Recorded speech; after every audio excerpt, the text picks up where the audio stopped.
This also is about the rise and fall of nations. The Shemitah gives the key about when nations rise and fall. It has to do with America. Let me give you an example how this mystery is so big, it's affected everything. Shemitah, it actually can be taken as, I said, shaking or falling or collapsing.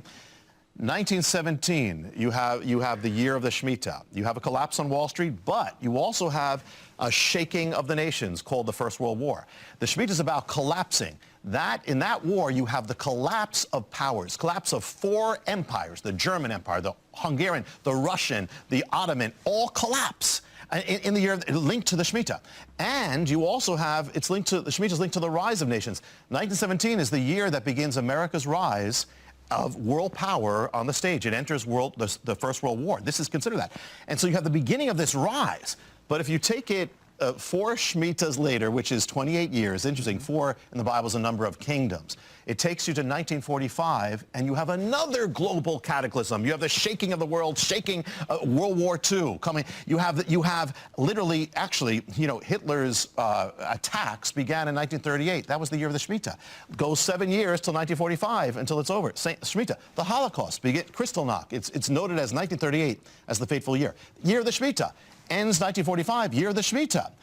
When you reach the peak of the Shemitah, you also get the peak of World War II, summer of 1945. You're approaching the Shemitah's day of nullifying things. Well, this is the day of wiping out. Unleashed on the world is the greatest power of wiping out ever.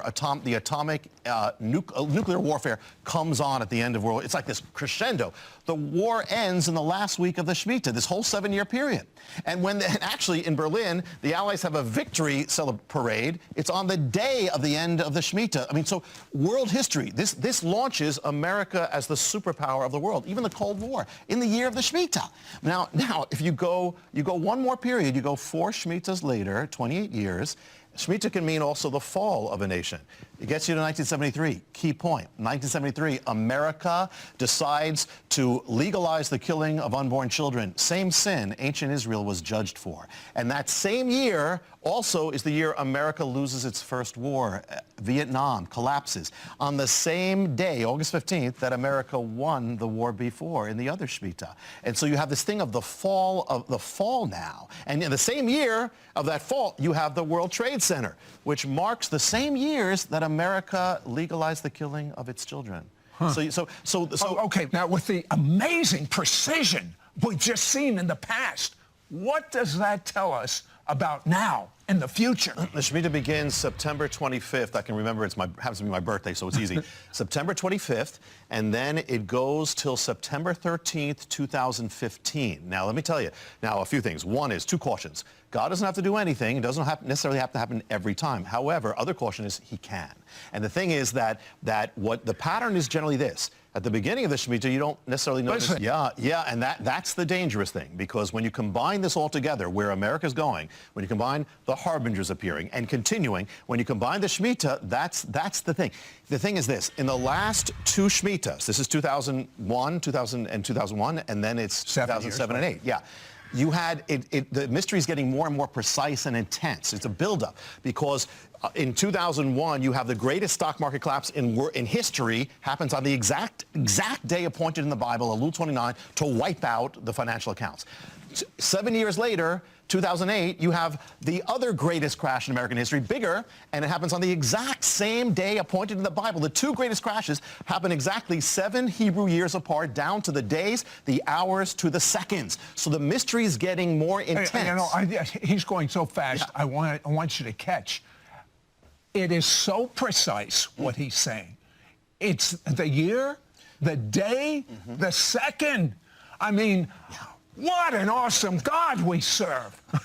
Yeah, and the thing is, what this indicates is there's an intensifying. That means that the nation, we are progressing towards judgment. And that's exactly what's happening. It's in America. So, now, again, God doesn't have to do anything when we say, but I'd be aware. All right, tell me the exact date it starts and it ends. September 25th, and that's the start. Of this year. And usually, again, at the beginning, it's not necessarily so noticeable, but if something is chosen for this year, then it's usually as it builds up to its peak, that's usually when things happen, okay? Which is September 13th of 2015.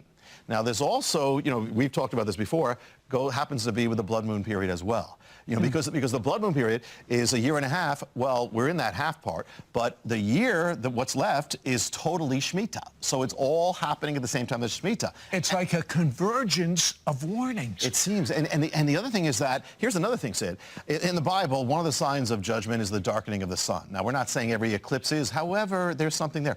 Here's the thing. Get this. When that peak day comes, Elul 29, it's going to be a solar eclipse marking that day, the great day of nullification. At the end of the Shemitah, it's going to be a solar eclipse the same day. We talked about the tower, putting this all together. When they just recently put the spire to make it the tallest in America, the day they put it up was another solar eclipse. And when the last time, Sid, when a solar eclipse happened on Elul 29, it was 1987, you had the greatest wipeout of Wall Street in history right after that. So not saying things have to, but things all right.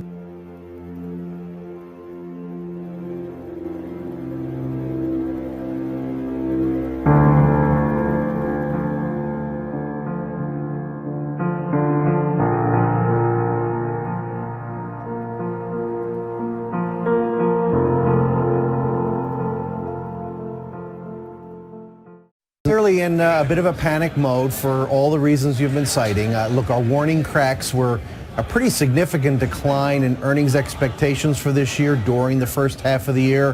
Higher dollar, lower oil, slow economic growth, widening credit spreads. Now the issues of, well, where is the growth anyway? And of course, China is slowing. You have the technical deterioration that several guests have reported on, and you get this forced and accelerated selling. There are not a lot of people on the other side of the trade. It's August, and you often get volatility, as you know, and kind of that's what's driving things. I think we're rapidly reaching a near-term oversold from which we'll get a bounce, but I don't believe this corrective period is over yet. Most of the decline is probably behind us from a point standpoint, but I think we have more time to sort this out. And what is it that you're going to look for, Bob, amid this? I mean, we were asking people, is this because of the Federal Reserve raising rates potentially? Is the fear of the Fed part of this at all? Or is it just global growth and looking to China here, which had a big miss in its flash PMI overnight? Yeah, it's all of the above. The Fed is certainly in the equation. At the moment, if growth is too strong, oh my goodness, the Fed will raise rates, and that's not good. If growth is too weak, well, then we can't withstand weakness overseas. So good news is bad news, and bad news is bad news. That's what happens.